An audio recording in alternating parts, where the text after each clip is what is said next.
Hello दोस्तों, पिछले बार आपने देखा था कि कैसे मैंने 8.1 को क्लियर किया था। अब मैं 8.2 की ओर आगे बढ़ रहा हूं।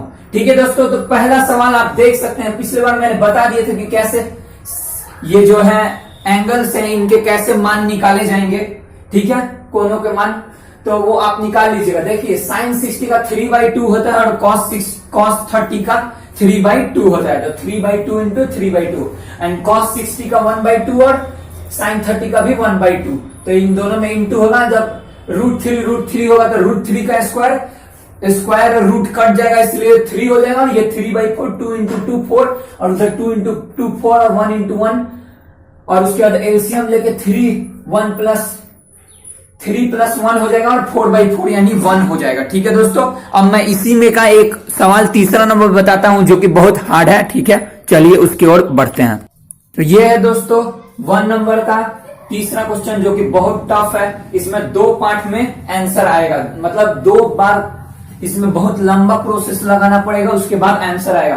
तो देखिए यहाँ पे मैंने मान रख दिए हैं। जो कि मान था, इसका मान यहाँ पे, इसका मान लघुत्तम लिया और वहां पे यहाँ पे लास्ट में ये आया। अब युक्तिकरण द्वारा, युक्तिकरण क्या होता है आपको जानना, आप जानते ही होंगे, 9th में आप पढ़े होंगे या 10th के पहले वाले एक्सरसाइज में, दूसरे वाले एक्सरसाइज में भी युक्तिकरण का उपयोग किया गया था। 9 में बहुत अच्छी तरह से युक्तिकरण का उपयोग हुआ था। अब चलिए युक्तिकरण का उपयोग से मैं इसके आगे की बातों को लिखता हूं। ओके, तो दोस्तों देखिए कैसे मैंने उसमें बताया था युक्तिकरण द्वारा। तो देखिए ये युक्तिकरण में क्या होता है, ये जो होता है इसका एक साइन बदल जाता है और वही चीज उतर जाता है ऊपर नीचे। ठीक है, तो उसके बाद इंटू किया गया तो ये 6 3 18 हो गया और 3 दूनी 6 हो गया, 2 ही रह गया, क्योंकि रूट का मल्टीप्लाई रूट से होता है और नंबर का मल्टीप्लाई नंबर से। ठीक है, 2√6 इसमें कॉमन निकाल लिया गया, 6 3 18 होता है, इसलिए √3 इसमें कॉमन आ गया और -1 इधर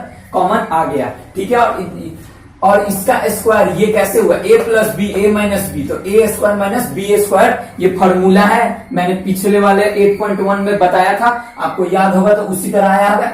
इसका 24 आ जाएगा, इसका 8 आ जाएगा, इन दोनों को माइनस कीजिएगा तो 16 आ जाएगा। 2 से ये कटा 8 बार में और ये 6 3 18 हो गया और 6 एकम 6 हो गया। अब ये कैसे है, तो यहाँ पे मैंने दिखा दिया है। √18 को ऐसे लिखते हैं 3 × 3 × 2, 3 कॉमन है, इसलिए कॉमन को जब भी कोई चीज रूट के अंदर 2 एक समान आ जाए तो वो कॉमन बाहर निकल आता है, तो बाहर निकल गया और √2 अंदर रह गया, इसलिए 3√2 हो गया, -6 और 8 हो गया। यही आपका आंसर है, आप जाके मिला सकते हैं। ओके दोस्तों, अब मैं 2 नंबर पे चलूंगा।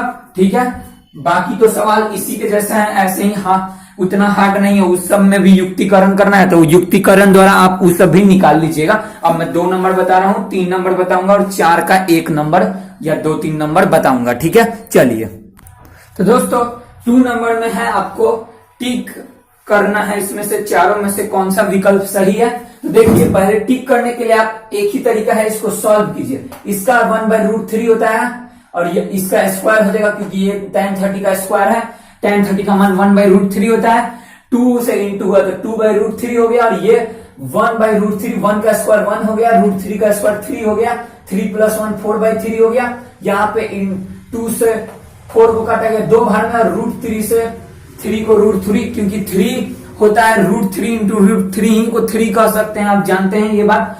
अब 3/2 हो गया, इसका आंसर ए हो जाएगा, क्योंकि sin 60 का मान होता है 3/√3/2 और sin 60 ऑप्शन में दिया है, इसलिए ऑप्शन ए जो होगा सही होगा। अब जो इसका तीसरा नंबर है, 2 नंबर का तीसरा नंबर, वो मैं आपको समझाता हूं उसमें क्या कह रहा है। ओके, तो देखिए दोस्तों 8.2 में जो 2 का 3 है वो पूछ रहा था ना कि sin 2a = 2 sin a अगर होगा तो कैसे होगा। 4 ऑप्शन दिए थे, 0 डिग्री, 30 डिग्री, 45 डिग्री और 60 डिग्री। तो आप वो सबका इंटू करके देख सकते हैं। मैं जानता हूं कि 0 ही में होगा, बाकी सब में आप इंटू करके रफ में देख सकते हैं, लेकिन 0 ही पे आएगा। ये देखिए 2a जो है ना, ये थीटा है और ये इधर a थीटा है। ठीक है, इधर 2a थीटा है और उधर a थीटा है। थीटा ही पे 0 का मान रखना है। अब 2 × 0 तो 0 ही होगा और इधर sin 0 हो गया, a के जगह पे 0 और इधर 2 × 0। अब देखिए 2 × 0 0 हो गया, sin 0 डिग्री का 0 होता है और इधर साइन 0 डिग्री का 0 होता है। तो 2 इंटू 0 0 और इधर साइन 0 डिग्री का भी 0, तो ये हो गया सेम।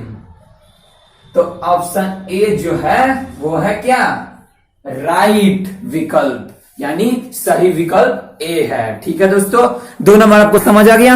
अब मैं आपको तीसरा नंबर बताने जा रहा हूं और उसके बाद चौथा का 1 नंबर बताऊंगा, बाकी सब आप खुद से बना लीजिएगा। ठीक है, ओके।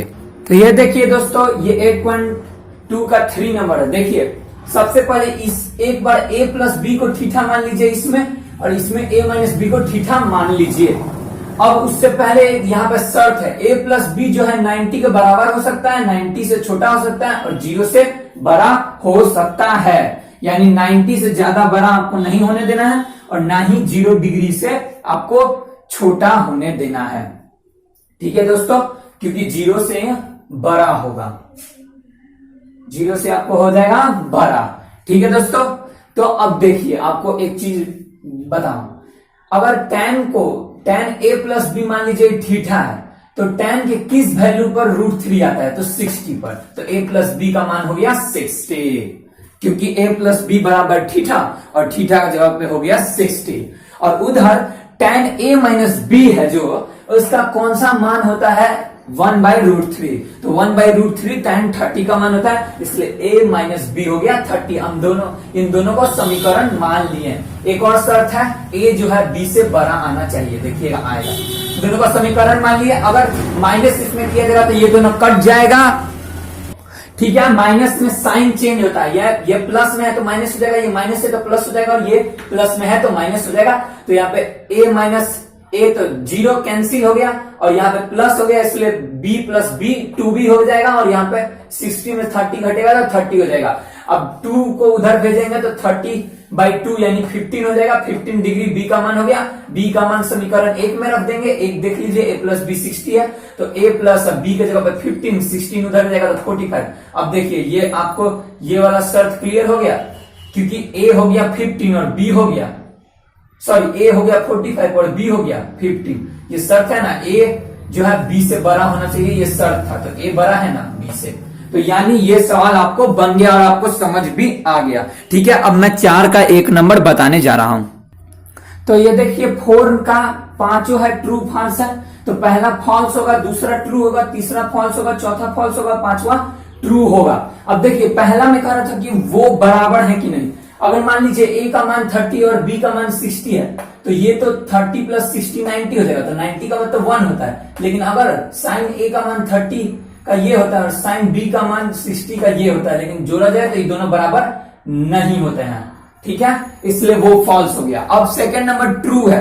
सेकंड नंबर सवाल में पूछा था कि थीटा का वृद्धि होता है या नहीं, तो आप देख लीजिए साइन का सारे वैल्यू में थीटा बढ़ता है और लास्ट में 1 हो जाता है। पहले 0 रहता है, साइन 0 का मान 0 रहता है और साइन 90 का मान 1 हो जाता है, यानी बढ़ता है।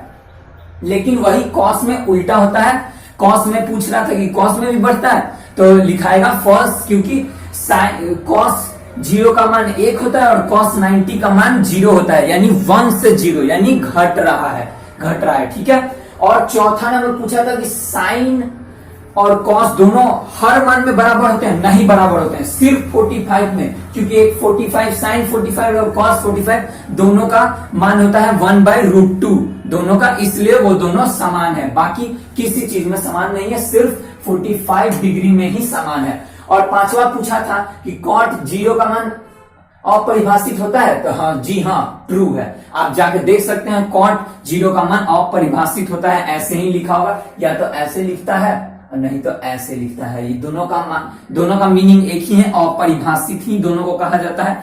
ठीक है दोस्तों, नमस्कार। अगले वीडियो में आपसे मिलेंगे 8.3 और कुछ बातों को भी बताएंगे, आगे के फॉर्मूलास को बताएंगे।